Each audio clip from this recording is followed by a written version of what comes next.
Hello दोस्तों, पिछले video के माध्यम से हमने शुंग वंश से संबंधित साहित्यिक एवं पुरातात्विक स्रोतों के बारे में जाना, जिसका लिंक डिस्क्रिप्शन में दे दिया गया है। आप उसे हमारे प्लेलिस्ट के माध्यम से देख लें, जिससे कि आपको शुंग इतिहास को समझने में आसानी हो। दोस्तों, आज के वीडियो के माध्यम से शुंग वंश से संबंधित अति महत्वपूर्ण शुंग वंश के संस्थापक पुष्यमित्र शुंग के बारे में जानेंगे एवं पुष्यमित्र शुंग का विजय अभियान तथा शुंग वंश के उत्तराधिकारी के बारे में विस्तार से चर्चा करेंगे। दोस्तों, वीडियो के आखिर तक बने रहे। हम अपने टॉपिक पे आते हैं। पुष्यमित्र शुंग। पुष्यमित्र मौर्य वंश के अंतिम शासक बृहद्रथ का सेनापति था। इंपॉर्टेंट है, दिव्यवदान से पता चलता है कि पुष्यमित्र पुष्यधर्म का पुत्र था। धनदेव के अयोध्या अभिलेख इंपॉर्टेंट है के अनुसार पुष्यमित्र ने 2 अश्वमेध यज्ञों का अनुष्ठान किया था। एग्जाम में क्वेश्चन ऐसे पूछा जाता है। पतंजलि उसके अश्वमेध यज्ञ के पुरोहित थे।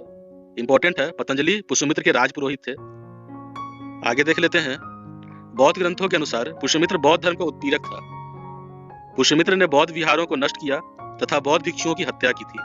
संभवतः पुष्यमित्र बौद्ध विरोधी था, लेकिन भरहुत स्तूप इंपॉर्टेंट है, बनाने का श्रेय पुष्यमित्र शुंग को ही दिया जाता है। आगे देख लेते हैं। पुष्यमित्र का विजय अभियान। पुष्यमित्र के शासनकाल में कई विदेशी आक्रमणकारियों द्वारा भारत पर आक्रमण किए गए। पुष्यमित्र के राजा बन जाने पर मगध साम्राज्य को बहुत बल मिला था। जो राज्य मगध की अधीनता त्याग चुके थे, पुष्यमित्र ने फिर उसे अपने अधीन कर लिया। आगे देखते हैं। विदर्भ अथवा बरार की विजय। विदर्भ का शासक यज्ञसेन था। वह मौर्यों की तरफ से विदर्भ के शासक पद पर नियुक्त हुआ था, परंतु मगध साम्राज्य की दुर्बलता का लाभ उठाकर उसने स्वयं को विदर्भ का स्वतंत्र शासक घोषित कर लिया। यज्ञसेन को शुंगों का स्वाभाविक शत्रु बताया गया है।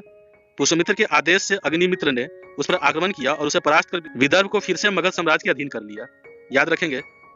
आगे देख लेते हैं। कालिदास के प्रसिद्ध नाटक मालविकाग्निमित्रम में यज्ञसेन की चचेरी बहन मालविका तथा अग्निमित्र की प्रेम की कथा के साथ साथ विदर्भ विजय का वृतांत उल्लेखित है। इंपॉर्टेंट है।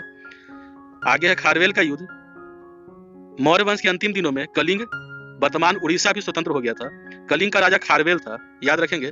खारवेल ने मगध पर आक्रमण कर पुष्यमित्र शुंग को पराजित कर दिया। इसकी जानकारी हंथी गुफा अभिलेख से मिलता है। आगे है यवन आक्रमण। पुष्यमित्र के शासन के समय यवन आक्रमण हुआ, जिसका वर्णन मालविका अग्निमित्रम में मिलता है।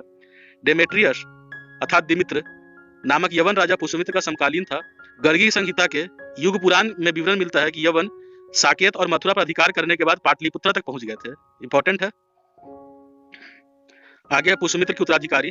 पुष्यमित्र की मृत्यु के बाद उसका पुत्र अग्निमित्र साम्राज्य का उत्तराधिकारी हुआ। पुष्यमित्र के राजत्व काल में ही अग्निमित्र विदिशा का गोप्ता अर्थात उपराजा बनाया गया था। कालिदास द्वारा रचित मालविकाग्निमित्रम के नाटक में अग्निमित्र और मालविका की प्रेम कहानी का वर्णन है। इंपॉर्टेंट है।